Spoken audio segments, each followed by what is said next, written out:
In summer 2015, when I was walking by Magus Books, my favorite bookstore in Seattle, at 3 o'clock in the morning, my eyes were immediately caught by the title of a book and the yellow glim behind the window. So I went there the next morning, bought it, and read it.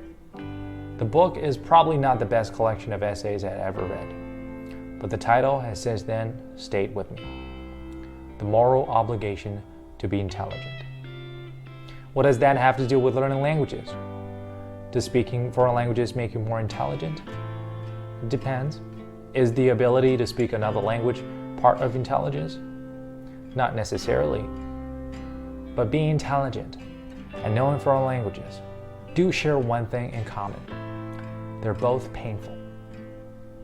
And by painful, I don't mean the ennui of tediously long lectures or vocabulary and grammatical studies, or the expense of time for the pursuit of wisdom and knowledge, nor even the loneliness your dedication to the endeavor could bring up on you. The pain, the true torment, is the confusion. For the bigger the circle of the known, the greater the contact with the unknown. And the more firmly unlearned beliefs used to stand, the more helplessly your new identity totters. If you're lucky enough to study Farsi, you may realize that not all the beautiful poetry is written in your mother tongue. The Persian epics written in the Sassanid Empire are as beautiful as poems of the Tang dynasty. If you happen to study Spanish, you may realize that what you thought so unique an aspect of your culture has a similar counterpart in another culture. That the Puerto Rican morcilla is almost identical with the Korean sundae.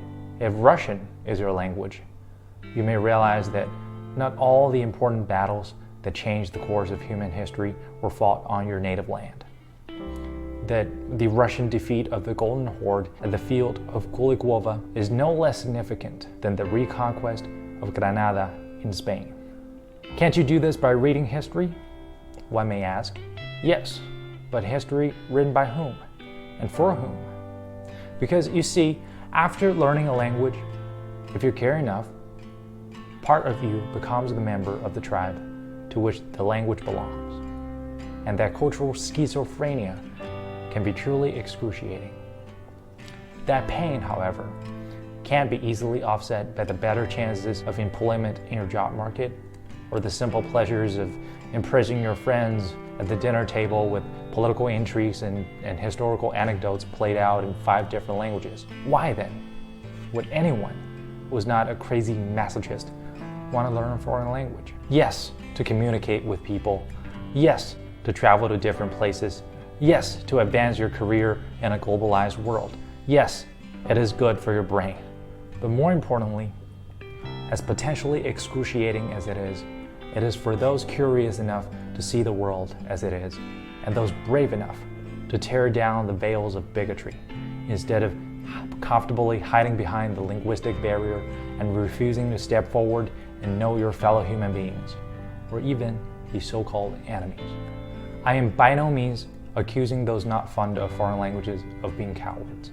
If anything, they have to be forever more on their guard of the bigotries, the fatuities, and the language barrier, and constantly seek more reliable sources of information.